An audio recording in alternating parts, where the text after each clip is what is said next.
수강생 여러분 안녕하세요. 지난 시간은 조선이 식민지로 전락하는 과정과 식민지 통치 방식을 살펴보았습니다. 이번 시간은 식민지기 경제제도가 어떻게 형성되었고 그 속에서 무역이 어떻게 전개되었는지에 대해 살펴보도록 하겠습니다. 식민지 한국의 경제활동에 영향을 미치는 경제제도는 매우 다양합니다. 가장 중요한 것은 시장경제체제의 근간이 되는 사적 소유권 제도와 개인 간의 사적 계약 관계를 규율하는 민법, 재정금융제도, 상법 및 회사 제도 등이 막내된다고 할 수 있습니다.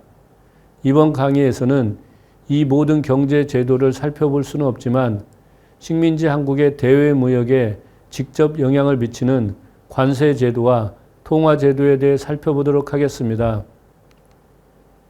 먼저 관세 제도에 대해 살펴보도록 하겠습니다. 지난 시간에 설명했듯이 한국은 개항기 이후에 일본은 물론 미국을 비롯하여 서구 열강들과 통상조약을 체결하여 협정 관세율을 적용했었습니다.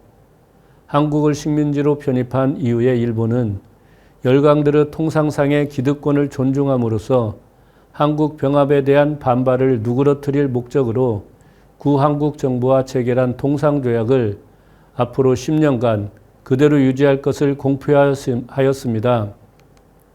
따라서 1920년까지는 일본과의 수출입을 다른 지역의 그것과 구분하기 위해 이출입으로 명칭을 변경한 것을 제외하고는 관세 제도상의 변화는 없었습니다. 그러나 유예 기간이 끝난 1920년에 일본은 자국의 관세법과 관세정률법 등 관세 관련 법령들을 한국에 그대로 적용할 것을 결정하였습니다. 즉, 일본과는 무관세이지만 다른 외국에 대해서는 일본과 동일한 관세를 적용하는 일종의 관세 동맹 지역이 되었던 것입니다. 물론 처음부터 완전한 관세 동맹 지역이 되었던 것은 아닙니다. 조선 총독부 재정이 열악한 상황에서 일본의 수입품에 대해 부과하는 이입세를 곧바로 폐지한다는 것은 총독부 재정의 어려운 문제를 야기할 수 있다고 판단하여 이입세는 당분간 그대로 두기로 하였던 것입니다. 물론 이런 관세 정책이 본국에 불리하다는 이유로 제국 의회의 반대에 부딪혀 주정, 함유, 음료, 직물의 세 품목을 제외한 모든 이입세는 1923년에 철폐되었습니다. 이들 세 품목의 이입세가 최종적으로 폐지된 것은 1941년이지만 그 사이에 세율 인하도 있었기 때문에 양 지역 간의 관세 장벽은 사실상 없는 것이나 다름이 없었습니다. 다음은 식민지 한국의 통화제도에 대해 살펴보도록 하겠습니다. 한나라의 통화제도란 자국 화폐의 발행 방식을 규정하고 그를 통해 대외 무역에서 수반되는 국제결제 수단의 관리 등을 포함하고 있기 때문에 대외 무역에 직접적으로 영향을 미치는 경제제도라고 할 수 있습니다. 개항기 이후 통화제도상의 중요한 변화는 1894년 갑오 내각에 의해 제정된 신식화폐 발행장정이었습니다.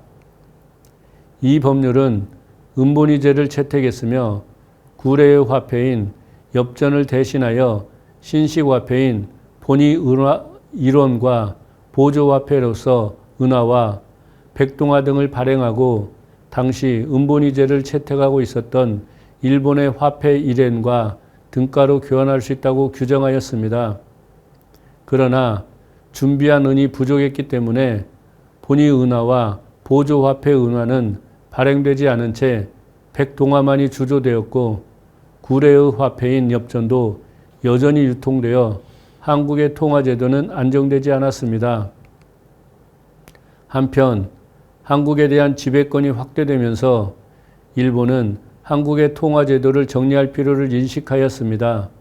이런 이유로 1904년 제1차 한일협약에 근거하여 한국의 재정개혁과 화폐 정리 사업을 추진하기 위해 재정 고문을 파견하였던 것입니다.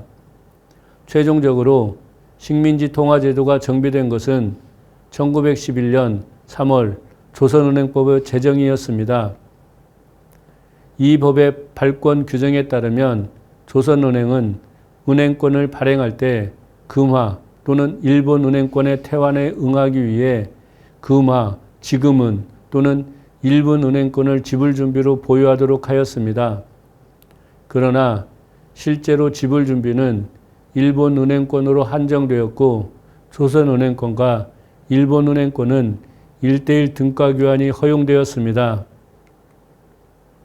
게다가 이러한 일본 은행권의 지불 준비 규정은 식민지 말기까지 유지되었는데 이러한 식민지 통화 제도를 엔환본위제라고 부르고 있습니다. 이 그래프는 식민지기의 대무역을 정리한 것입니다.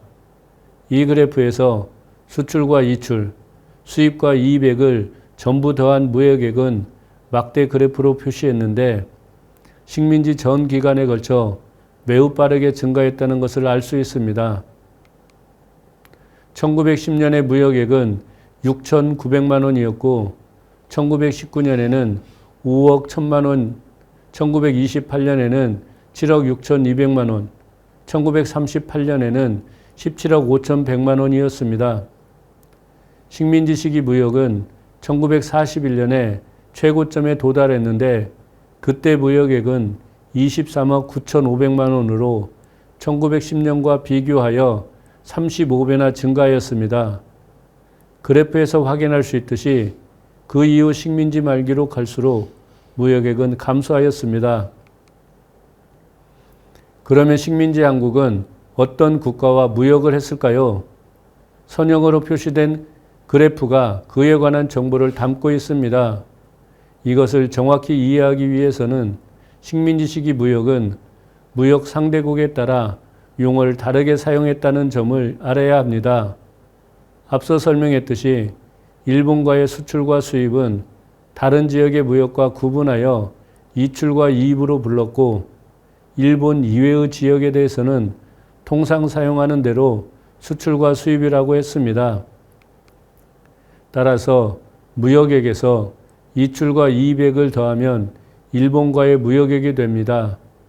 노란색 선으로 표시된 이입과 갈색으로 표시된 이출이 수입과 수출보다 훨씬 많다는 것을 이 그래프에서 확인할 수 있습니다. 따라서 식민지 한국의 무역은 대부분 일본과 이루어졌다는 점을 알 수 있습니다. 1910년에서 1943년까지의 총 무역액에서 일본이 차지하는 비중은 86%였습니다. 그러나 이것을 시기별로 구분하여 살펴보면 1910년대에는 74%, 1920년대에는 82%, 1930년대 이후에는 88%를 차지하여 식민지 후기로 갈수록 그 비율이 높아졌다는 것을 알 수 있습니다. 한편 일본 이외 지역과의 무역이라 하더라도 그 대부분은 일본 제국의 통치권 아래에 있는 관동주, 만주나 대만 등이었다는 점을 지적할 필요가 있습니다. 이와 같이 식민지 한국의 대외 무역이 일본과 N통화권에 포섭되어 있는 관동주, 만주 등이었다는 사실은 앞에서 설명한 한국의 관세 제도와 통화 제도를 고려할 때 당연한 현상이라고 할 수 있을 것입니다. 이 그래프는 한국에서 일본으로 수출된 제품의 산업별 구성을 정리한 것입니다. 식민지 한국의 대일본 무역에서 확인되는 가장 큰 특징은 농수산품을 비롯한 제1차 산업 제품을 이출하고 공산품을 이입하는 구조가 일관되게 유지되었다는 점입니다. 이 그래프는 그러한 사실을 여실히 보여주고 있습니다.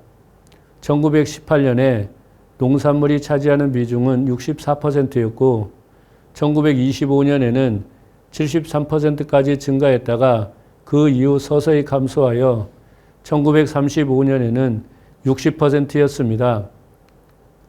1940년에 농산물 수출 비중이 13%로 격감한 것은 1939년에 발생했던 쌀의 대흉작에 기인하였다고 할 수 있습니다.